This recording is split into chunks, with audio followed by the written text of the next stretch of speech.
Interaksi merupakan hal yang sangat penting dalam kehidupan manusia, terlebih-lebih kita sebagai makhluk sosial. Nah, adapun interaksi ini tidak hanya menimbulkan hal yang positif, tetapi juga dapat menimbulkan hal negatif. Kenapa? Karena hal negatif yang ditimbulkan dari interaksi ini bersifat bertentangan dan juga dapat menimbulkan konflik. Itu semua disebut sebagai interaksi sosial yang bersifat disosiatif. Nah, jadi dari semua yang Ibu katakan tadi, kalian sudah dapat menarik kesimpulan bahwa materi kita pada hari ini adalah mengenai interaksi sosial yang bersifat negatif. Ibu harap kalian dapat memahaminya, tetap jaga kesehatan dan juga tetap semangat. Salam SFD, semangat fraternitas Dina. Terima kasih. Oke, baiklah, pelajaran kita minggu lalu yaitu mengenai interaksi asosiatif, di mana anak-anak kami sudah memahami bahwa interaksi asosiatif itu adalah interaksi yang menghasilkan hal positif, di mana kita mempelajari akomodasi atau cara-cara menangani konflik. Oke, nah yang pertama dulu kita masuk pada tujuan pembelajaran. Tujuan pembelajaran kita itu yang pertama, setelah mengikuti kegiatan pembelajaran, siswa-siswi kami diharapkan dapat yang pertama itu secara rajin dan giat serta bertanggung jawab mampu mengikuti pembelajaran interaksi sosial disosiatif. Yang kedua, meningkatkan fraternitas melalui keadilan, mengutamakan saudara dan cinta kasih dalam menghindari terjadinya interaksi yang bersifat disosiatif. Oke. Nah, langsung saja kita masuk pada pengertian interaksi sosial disosiatif. Nah, adapun pengertiannya yang pertama yaitu seperti yang Bu katakan tadi, interaksi sosial disosiatif ini kebalikan dari asosiatif. Ya, di mana interaksi sosial disosiatif ini merupakan interaksi sosial yang mengarah terhadap hal-hal yang negatif. Yang kedua, proses interaksi sosial yang menjurus pada adanya konflik atau masalah yang justru menimbulkan kerenggangan dalam berinteraksi. Jadi di sini ada masalah ya yang ditimbulkan akibat dari konflik. Lalu yang ketiga, interaksi sosial disosiatif juga bisa berarti oposisi, yang artinya adalah bertentangan dengan seseorang atau kelompok untuk meraih tujuan tertentu. Yang keempat, mengharuskan seseorang untuk melawan seseorang atau sekelompok orang dengan tujuan tertentu. Jadi ingat, interaksi sosial disosiatif itu bersifat negatif, menimbulkan kerenggangan dan juga bertentangan. Begitu juga harus melawan pihak-pihak tertentu. Oke, jadi pengertiannya cukup sederhana. Lalu masuk kita pada ciri-ciri interaksi disosiatif. Yang pertamanya itu adalah adanya persaingan atau kompetisi. Ya, dalam bahasa Inggrisnya competition. Nah, jadi persaingan ini ada beberapa. Yang pertama, persaingan dalam bidang ekonomi. Misalnya persaingan antara produsen barang sejenis dalam merebut pasar yang terbatas. Nah, ketika ada satu produk yang sama, mereka berani dalam menawarkan harga yang berbeda. Ini termasuk salah satu persaingan dalam bidang ekonomi. Kualitas bisa saja misalnya sama, atau bahkan ketika ada satu produk yang lebih murah, dia berani memberikan kualitas yang lebih baik dibandingkan produk yang satunya lagi. Ini dipergunakan ataupun ini dibuat untuk menarik minat konsumen. Yang kedua adalah persaingan dalam suatu kedudukan, misalnya persaingan untuk menduduki jabatan strategis. Seperti yang kita ketahui di Tanah Karo pada saat ini, ya kan, sebentar lagi akan ada pemilihan bupati. Nah, jadi mereka bersaing untuk menempati kedudukan sebagai bupati dengan banyak cara, ya, mulai dari misalnya menunjukkan visi misinya, ya kan. Nah, banyak hal yang dilakukan untuk menduduki jabatan yang strategis ini melalui yang namanya persaingan atau kompetisi. Nah, baru yang ketiga itu ada persaingan dalam hal kebudayaan. Misalnya persaingan dalam penyebaran ideologi, pendidikan, dan juga unsur kebudayaan yang lainnya. Nah, adapun ideologi ini merupakan cara berpikir ataupun pemikiran yang dimiliki oleh satu masyarakat tertentu.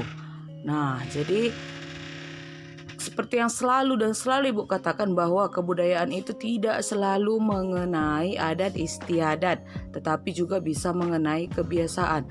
Ini merupakan salah satu cara yang dilakukan oleh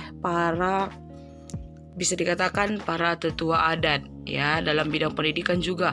Nah, mungkin seperti sekolah-sekolah berani bersaing di mana mereka menunjukkan kualitas dan kuantitas yang luar biasa dengan cara menunjukkan fasilitas yang mereka miliki, atau contoh misalnya dengan cara seperti di sekolah kita, ya kan?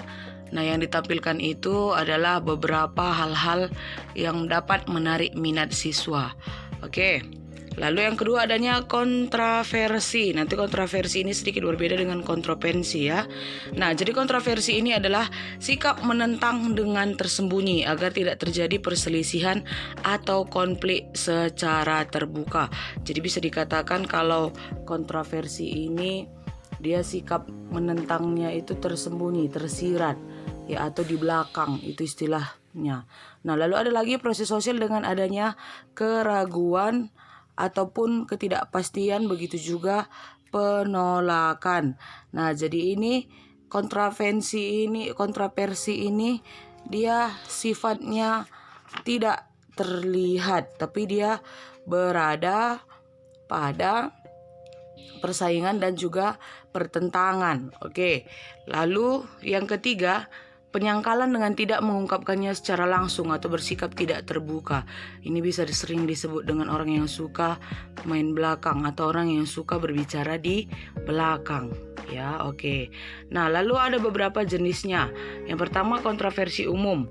Nah, ini misalnya tadi penolakan, keengganan, protes, perlawanan, gangguan, dan mengancam pihak lawan. Yang kedua, kontroversi sederhana, misalnya menyangkal pernyataan orang di depan umum. Yang ketiga, kontroversi intensif, penghasutan dan penyebaran desas-desus atau gosip, ya, ataupun bisa saja dikatakan penyebaran berita-berita yang tidak benar atau hoax ya. Lalu adanya kontroversi rahasia, misalnya membocorkan rahasia atau berkhianat. Ini sering kita lihat dan sering terjadi. Para pengkhianat di perusahaan-perusahaan yang dia sudah menjadi kaki tangan kepercayaan di perusahaan itu ternyata bekerja untuk perusahaan lain. Oke, lalu ada lagi kontroversi taktis ya, ini mewujudkan kelompok lawan, adanya provokasi, intimidasi, ya kan? Nah, terjadinya pembingungan. Nah, jadi inilah contoh-contoh kontroversi. Nah, lalu ada pertentangan. Nah, adanya pertentangan atau konflik, di mana pertentangan itu perjuangan individu maupun kelompok sosial guna memenuhi tujuannya dengan cara menentang pihak lain, melawan pihak lain. Di sini bisa kita lihat ada para pendemo yang menentang pihak pemerintah, pastinya mereka memberikan tuntutan. Lalu ada polisi yang berusaha untuk menghalangi mereka. Nah, jadi ketika satu tujuan mereka tidak terpenuhi, mereka berani untuk menentang pihak. Lalu di sini ada sebuah gambar adanya pertikaian. Ini biasanya sering terjadi di dalam rumah tangga antara orang tua atau antara kalian sesama teman. Jadi pertikaian ini dapat terjadi karena adanya perbedaan yang semakin tajam antar kalangan tertentu dalam masyarakat. Jadi ingat, ada 3 tadi, yaitu kontroversi, pertentangan, dan juga pertikaian.